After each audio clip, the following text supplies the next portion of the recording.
EATV.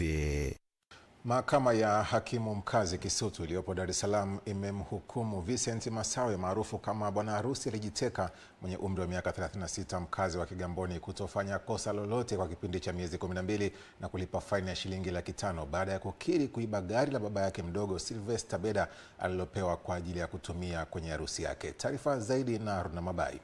Huo umetolewa leo Juni 12 mwaka huu na hakimu mkazi mkuu Beda Nyaki alimweleza mshtakiwa kwamba amepatikana na hatia baada ya kukiri maelezo ya awali yaliyosomwa na wakili wa serikali Titus Aaron kwamba aliiba gari hilo alilopewa kwa ajili ya shughuli zake za harusi. Hata hivyo, hakimu Nyaki alimweleza kwamba katika makubaliano ya kumaliza kesi aliyoingia na mkurugenzi wa mashtaka nchini DPP ya kukiri kosa amehukumiwa kwa kipindi cha miezi 12 hatakiwi kufanya kosa lolote. Alisema adhabu hiyo imetokana na makubaliano yake aliyoingia na DPP ambapo adhabu ya mahakama ni faini ya shilingi $500 huku Masawe alipewa gari hilo na baba yake lakini hakulirudisha kama alivyokubaliana.